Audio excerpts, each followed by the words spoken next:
something kind of stupid. What did you do this time? I kind of bought an AK. Dude, that's awesome. It really wasn't in my budget. Oh. Yeah, I used to be able to afford food.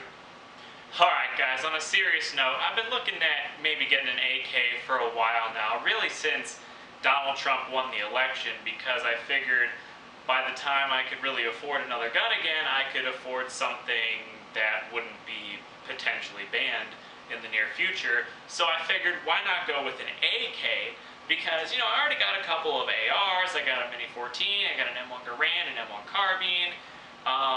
So, I mean, I guess really the next thing on the list would be a good AK. And so, I've been looking into Century RAS 47s, PSA K47s, you know, Palmetto State Armory AKs, NPAPs and OPAPs and Wassers, and one that kept coming up every now and then was the AMD 63. And I really have to give a shout out to Matt from Never Enough Ammo, because without his videos on the AMD 63, I never would have known that this gun even existed, much less known that it was a really good deal. Because, I don't know, about a month, well I guess a couple months ago before the election, he went out, or he didn't go out, he ordered an AMD 63 from Classic Firearms, and it was on sale for $500, and then it, you know, went up to $450 for $550 after that. But you know, even at $550, these things were, you know, a little bit less than, say, an inner ordnance, which, in my opinion, an inner ordnance is bottom of the barrel. I looked into those, and I eventually just decided that, you know, inner ordnance is not worth it. But I really wasn't planning on getting an AK until next semester, probably around tax season, when I would get my my tax return, and I would get an AK with that money. But the AMD 63 went on sale again for about $500. It was $499, you know, plus your shipping and your FFL fee.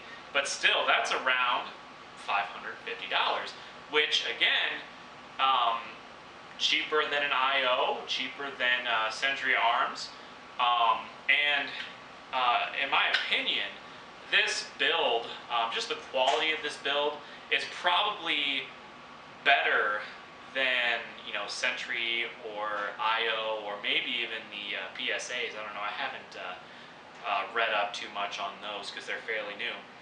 But, you know, these have forged trunnions, they have very good rivets, they're parkerized, so they got a little bit better finish than, say, a blued finish.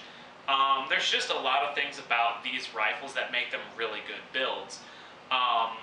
But of course they are surplus parts, at least a lot of these parts are. Of course it does have a few American parts like the buttstock here. I will do a more formal review on this rifle later on. But I just kind of wanted to show it off for an initial video. I do plan on doing some modifications, a lot like what Matt from Never Enough Ammo did. You know, he put a Magpul MOE front handguard on it. He didn't change out the gas tube. I think I might at least attempt to change out the gas tube so I can get the top piece of the handguard on. I do want to change out the muzzle brake for a traditional slant brake, and I want to change out the pistol grip because this is kind of a rough looking pistol grip. So I'll probably do like a Magpul MOE pistol grip as well. But that's really all I'll probably do to it, other than get some more magazines. And of course I'll have to take it out in shooting and do some videos with it.